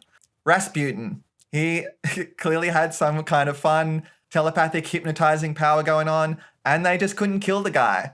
I think he was secretly a mutant. That tracks. Like, there's a couple of X-Men in his lineage, right? Yes. Yes. That's right. Piotr and Ilyana. There you and go. Mikhail. There you Not go. X-Men, but- I didn't even think of that. Maybe they're related, or maybe it's just the first Russian last name that they thought of. My answer to this is every Canadian Prime Minister and every actor from the 60s, because that's how John Byrne has chosen to illustrate every character. It's true. I only recently found out that Sigourney Weaver was the inspiration for Kitty Pryde, and I can totally see it now. Amazing. Amazing. Riley asks, how up to date are you on modern X-Men? Do you read X-Men books coming out now, or are you waiting till you catch up? I have just started again this year. For years, bought like all the comics as they came out every month. And obviously it's a big like financial burden to take on wanting to collect comics. So I stopped in about 2015, and then I would just every couple of years do a big catch up of all like the main books on Marvel Unlimited. And I just reached a point after starting the podcast where I was like, I just really miss reading the floppies every week. Like, there's no better feeling in the world to me than just like opening up a new comic book every week. Aww. So I do now, and I am up to date on all the core X-Men books. I only am buying the core X-Men books, couple of miniseries, Daredevil, and any Hellboy that comes out. I love that you're doing that again because it's bringing you joy. And I love that anytime you get a new comic haul, I get a little video from Beth taking me on the tour of the comics that she's about to read. And then I sometimes get a little review of like how they're going as well. Anytime I send Seanny a video through Messenger or whatever, I just say, this is a video for my friend Seanny. And then I say whatever I'm going to talk about. And I don't know, we can put a little clip of one here. This is a video for my friend Seanny. So starting off, we got Daredevil number 3. Look, Pity's here. This is a video for my friend Seanny. I'm inside the house, but all my stuff is on the porch. This is a video for my friend Seanny. I don't know why I got all the guitars out, but I did. It's like the battlefield injuries scene and Gone with the Wind. I developed an allergy to my eyelash extensions, so I had to stop getting them. So I had a little extra pocket money, and I've funneled that eyelash money into buying comics. A nice second best for bringing you joy. Absolutely. Question from MadFace4321 asked, did you hate making this? I hate talking to a camera sometimes. I have to do it at my other job sometimes. Well, Madface, I think that is in reference to me filming the video where I asked for questions, and the answer is no. I have been talking on camera for so many years now that I am 100% desensitized to it. I've been performing since I was a kid. I'm not even remotely self-conscious about talking on camera or like talking in front of a crowd or anything. It's one of the things I admire most about Beth is that she really does lock in and just rattle off the most well-spoken stuff you've ever heard. Like, for these episodes, for my takes, I have to prepare like extensive notes ahead of time to get my thoughts in order. Beth, correct me if I'm wrong, speech to texts most of her notes. So even in her private life is just talking at it to get her thoughts out. Yeah, I do prepare the things I'm going to say on the podcast in advance, but anything that I ever say on the podcast, I have speech to texted into my iPad. Incredible. One reply asked, silly question, if you had access to the danger room, what scenario or place would you load up? I'm getting a tan on, girl. Like, I'm going in there and I'm having summer all year round. Because I'm sure that, like, I know it's holograms, but I'm sure that their hologram sun can get me, like, a real nice tan going on. And also, maybe a bit of a pump. It's got to be at least as bright as a tanning bed, surely. They can crank it. We'll get a good workout in while I'm in there too. Basic pics, but I'm a girl who just likes tanning, working out, playing guitar, and reading comic books, and that's it. Damn, like that's a way more sensible answer. Here was me imagining it as like, okay, it has to be like a training scenario, like I'm on the X-Men. Load me up like 20 Ben Shapiro bots and just let me go to town on them. Oh, yeah, knock their block off. He hasn't been relevant in years, too. That's my pump. That'd be the most views he's got in a long time. They just hire the actual Ben Shapiro because he's so out of work. Look at the views on his recent videos. I watched a video essay about it, like his fall off the other day. Sometimes the world is a nice place. It is.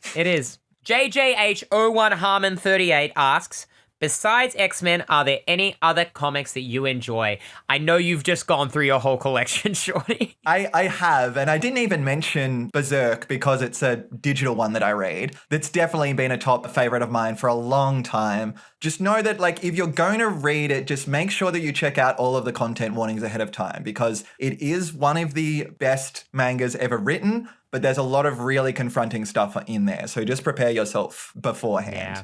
My favorite ongoing comics that I'll always try to read and be like semi-up-to-date on. X-Men, Daredevil, Spider-Man, Hellboy. And I used to be very up-to-date on Batman, but I haven't really got back into like anything since I've got back into reading comics regularly. Again, it's just an access thing because I don't have DC. What's it called? I don't know what their app is called, but I don't have it. But yeah, I used to be super into Batman. And I still read my old trades every now and then. Other comics I've really enjoyed over the years, obviously Incredible, Hercules, a few different runs on Moon Knight, Doom Patrol. I freaking love Doom Patrol. Alias, like Jessica Jones' Alias, Hulk, Greg Pak's work on Hulk particularly, and Peter David's. I love comics. Our girl loves comics. I do. Lithiumion168 asks, have you ever read Doom Patrol? In some ways, it feels like DC's X-Men, even down to a wheelchair-bound, morally grey leader. As a trans woman, I found its themes of queerness and social stigmatization, particularly in Grant Morrison and Rachel Pollack's runs, resonant and would recommend it. I love Doom Patrol. The Grant Morrison run, like, they did so much gender in that run. Love. There's queer themes all through it. Like, if you have ever not picked up like any of those old Doom Patrols, like that's a classic, like an absolute classic run that is well worth reading. For me, I've never read Rachel Pollack's runs. I've read a few other sporadic like revivals that they had over the years after. As a diehard My Chemical Romance fan, I really did not enjoy Gerard Way's run on Doom Patrol. But Sorry, Gerard. I really wanted to. I feel like Umbrella Academy is like very obviously trying to do a Doom Patrol as well. Like the vibes are similar, like the context is different, but the vibes are similar. Yeah. But I also think that Umbrella Academy, the show, worked a lot better than the comics. The comics are fun, but like the show takes that concept and makes it a lot better again. Cool. Yeah, I did enjoy a lot of the show. Now we're not even talking about Doom Patrol. No, now we're talking about Gerard Way's other project. Yeah. I like the Danger Days comic. That's probably my favorite Gerard Way comic. Hell yeah. Doom Patrol debuted like a couple of months before X-Men. There was always this speculation as whether Stan Lee had an insider spying on what they were making over at DC to make it. I don't think there's actually anything to it. It's like, what do they call it? Convergent evolution. Like how bees and wasps look the same even though they're completely unrelated. Yeah. Like it's maybe that was it in the zeitgeist at the time. But we love a bit of drama. We do. There's a great book that I'll recommend called Slugfest that's about the rivalry between Marvel and DC and all the silly stuff that they did from the 60s onwards to try and compete with each other in terms of sales. Hell That's yeah. a really great book. That actually sounds really interesting. Then they talk about Doom Patrol in that book, I'm pretty sure. All right, we're going to get into our last section, movies and shows. So there's only a few questions on this, but a lot of people are often asking our opinions on X-Men movies, and I have gone on record as saying I am not really a fan. But not to say I didn't grow up liking the X-Men movies, it's just they become harder to enjoy the more you know about X-Men. For sure. Obviously, I wasn't reading these comics as early as Beth was, so I loved these movies because they were my only access to the characters. George Zilla asks, my question would be, if you were ranking all the X-Men movies from least favorite to favorite, what order would you put them in? Genuinely curious, because every X-Men fan I know seems to have such a varied list. The best X-Men movie is X-Men Origins Wolverine. Amen. You're all going to think I've gone mad, but that is the one movie that feels like it's not ashamed to be a comic book movie. This is it. It is the only one that's fun.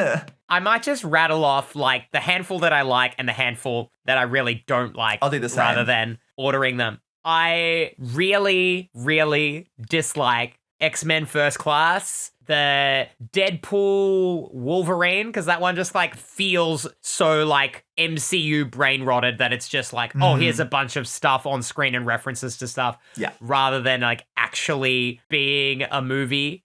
Yeah. Actually, I think those are the only two that I really, really just cannot stand. Yeah. And then everything in the middle, I'm kind of like, Dark Phoenix, Last Stand, Apocalypse, that's all kind of whatever. I think X-Men 1 and 2 are actually okay. New Mutants, I actually think is okay. Like, a lot of those characters are mischaracterized, but people act like it's the worst thing ever, but it's really like, there's a lot worse movies in this franchise than that. And I think the ones that are the best are, I love X-Men Origins Wolverine because it sucks so good. Yeah. Logan is probably the one legitimately fantastic movie they did. Great. I think the first Deadpool movie is legitimately a fantastic take on Deadpool. Yep. It's everything that Deadpool Wolverine isn't. It just works start to finish. Like, It's been a couple of years since I watched it, but like I've seen it a couple of times and I've always really enjoyed it. Yeah. Other than that, I don't really think I have like any hot takes for like best to worst. I thought I had an order, but then you kept bringing up ones that I'm like, oh yeah, that's in there too, technically. I liked Days of Future Past and First Class when I first saw them at the cinema, I think because I liked the novelty of these young versions of Xavier and Magneto. Like, that was my favorite dynamic that was going on in those movies. I think Days of Future Past is the best of those like young X-Men movies. Agreed.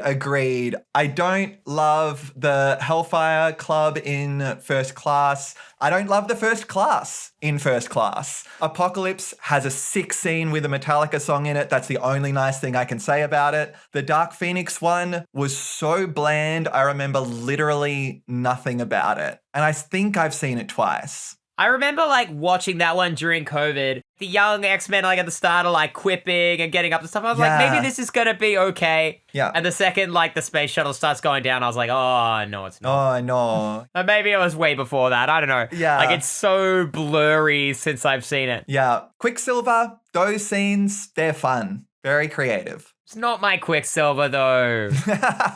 I love Quicksilver in the Peter David X Factor run. Yeah. And that's the thing that stops me from enjoying the movies is just that like I have such a hard time divorcing them from characters that I have grown up with and have so much experience with. Yeah. That like I don't begrudge anyone enjoying these movies whatsoever. Yeah. Like, I just find it really difficult to enjoy them because it's like, I'm not a person who's really fussed about things being comic accurate as long as the movie's good. Yeah.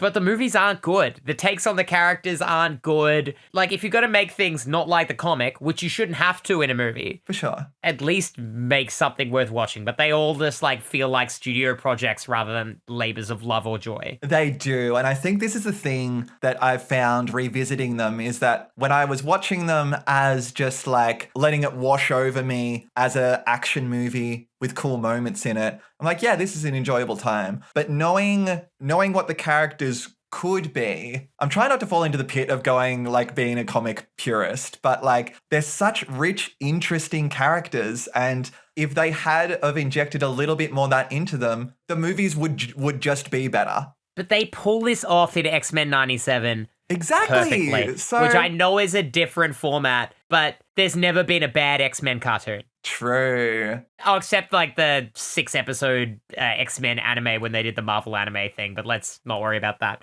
All right. It's Just Drake asks, which character would you most like to see lead in a movie and which storyline would you want adapted? I would like to see a movie of any of the following. Proteus would be epic. Just something with arcade in Murder World. A Brood movie would be incredible. Trial of Magneto, like it was amazing in X-Men 97, like, and we know the characters well enough. Or if you're desperate to do Dark Phoenix again, there's too much in that story to rattle it off all in one movie. And so Dark Phoenix should be a trilogy, Yes. right? Like, and I know this is like something that's never going to happen. It's impossible. This is just all purely like, in a perfect world, something I'd really love. Like an X-Men trilogy starting with the initial Phoenix saga, the middle movie, maybe it's Proteus, maybe it's a bit of like where they get separated and reunited. The final movie is Dark Phoenix. Yeah. Because you got to turn Jean evil. Every time they turn Jean evil, she's completely underdeveloped. Yeah. That's So it. you got to make me care about Jean before you turn her evil. That's so true. And I think that's my problem with how many times they've done it like 3 times, including the animated show, The Dark Phoenix Saga. And it's always so quick that I'm like, oh yeah, I guess that's something that happens. But everyone talked about how good it was in the comics. And so when I finally read it, I'm like, oh, it's because you need 3 movies worth of time to tell this story properly. Yeah. Why do I care if Jean's going bad if I don't know who Jean is? That's it. Yeah. They always take Scott out of the equation too. Like, Weird choice. When I rewatched The Last Stand, I'd completely forgotten most of the movie. So when Cyclops got killed off immediately when the movie started, I was like, yeah, nah, he's coming back though. Like there'll be something where he comes back and like, but just no. just insane. Sorry, bye. Why do they do anything in those movies? Lexi here, 1514, asks, have either of you seen any of the X-Men cartoons or animated projects like X-Men Evolution 97, Wolverine and the X-Men, etc.? Which one is your favorite? Also, love your videos and can't wait to see more. Ah, X-Men the animated series has been my favorite show since I was 6 years old. yeah. And it has always been there for me in my whole life. And X-Men 97 came out after I had gone through some like very major traumas early in my transition. And when the first episode dropped, it was like, oh my God, at the darkest time in my life, someone up there likes me. They've brought back my favorite show from when I was a kid, and they've made it incredible. Oh, X-Men 97 is the best version of X-Men that we've ever got on screen because it understands what the X-Men is, and it's not afraid to be convoluted and silly. It just allows itself to be as it is. But as I said, there are no bad X-Men cartoons. Wolverine and the X-Men, I absolutely loved when that was coming out, and it only got the 1 season. X-Men Evolution is the one that I haven't seen as much of. Like, people ask me about it often on socials. I've never gone through and done a full watch. I've seen a few, like, random episodes, and I frequently get videos of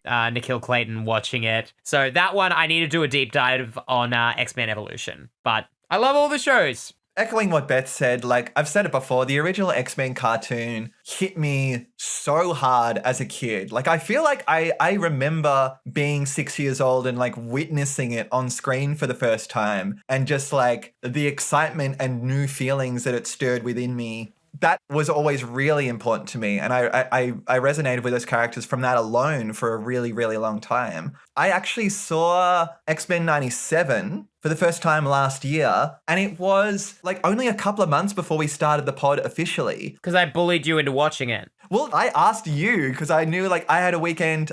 Katie was away. I was like looking for something to watch. And I was like, Beth loves X-Men. Beth, what's 97 like? And she said, it is the greatest media depiction of X-Men that exists. Yeah. Of course I had to watch it. And I loved it. Incredible. What a great show. So good. Shout out to the fact that it's running right now. Odd Spectre asks, which X-Men character do you think gets done the best and or worst in the movies? The worst one, only because I feel like they wasted the perfect actor and wrote the character so different to what he actually is, was Nightcrawler in X2. Yeah. I know that Nightcrawler has a religious arc that he goes on, and I think that's interesting. But to make it the primary focus of his character and only motivation being like this zealot, completely absent is his lust for adventure, his love of like being a swashbuckler, his cheeky personality. Like he's so enthusiastic and so full of character and life, and he's just miserable in the movies. And he's played by Alan Cumming, which is the perfect person to play him. He has Nightcrawler features. He fluently speaks German already, and he has the ability to encompass all of those things about Kurt in like every other role that he's played. I agree with everything you say there. It's not Nightcrawler. Yeah. But you could say that about any of the characters. Rogue is done particularly bad because they make her so like meek and reactive as Yeah. opposed to like, Rogue is like a powerhouse. Like she's the person like you mess with the people she cares about, she's going to knock your block off. Yeah. Also, why is everybody pretending that Channing Tatum Gambit stuff from Deadpool Wolverine was good? It's so Like, silly. The costume looks ridiculous. Like having the depiction of him be on screen. Like, Yeah. I know I hate fun. Feel free to tell me I hate fun. But like, it's not, I hate that movie. Here's the thing that I know. That's it. like the That's what the movie That's the is. principle that the MCU is built on. Best, without a doubt, is Magneto. Yes. Because he's got two actors who both took the time to develop the character, understand the character, and he gets enough screen time for us to understand what makes him tick and why he has a gravitas. Charles, in the Patrick Stewart version, is done very well because he feels everything that the comic version isn't. Yeah. We're at our last question. Oh. Hal says, my girlfriend asks, what does your dream film adaptation lineup look like? How do you feel about the director working on the upcoming X-Men film and the rumors that the new film will feature the OG X-Men lineup? Now, that's a few different questions.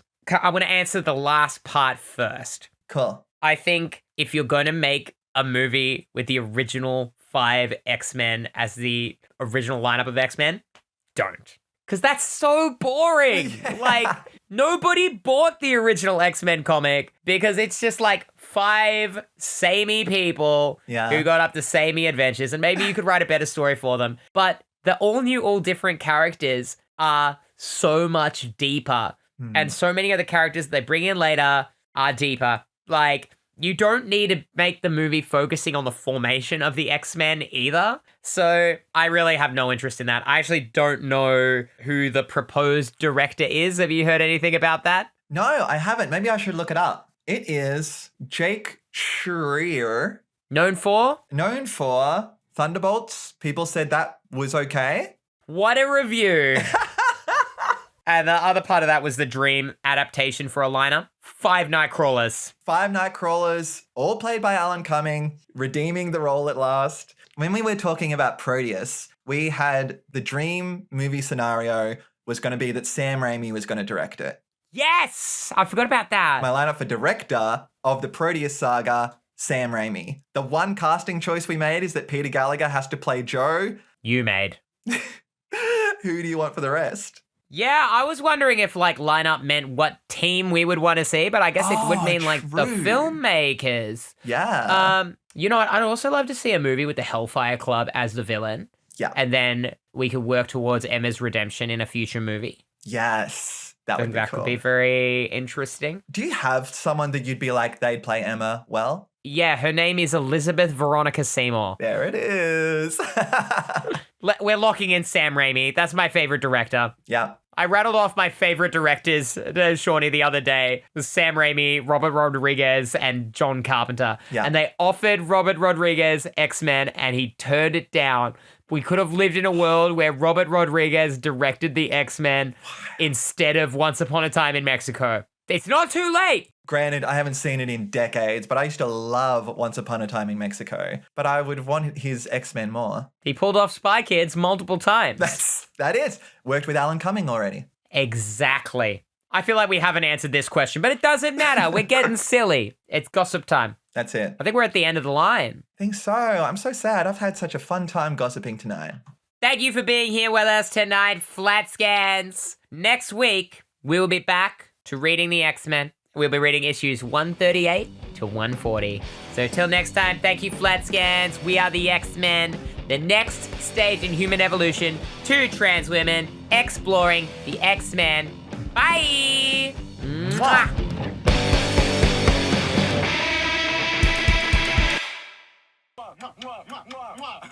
Sorry, I'm just watching a reel about Ben Quadraneros, Who's Ben Quadraneros? one of the pod pilots. The pod pilots. Pod racing. Oh, hell yeah. Be like, is that another podcast like the Escape Pod? All right, our pod racing podcast called the Pod Pilots when? That one's going to be called Jedi Reflexes. Ah, very good. You must have Jedi reflexes if you race pods. I like Star Wars and I don't care who knows it. Yay! All right, let's rock and roll.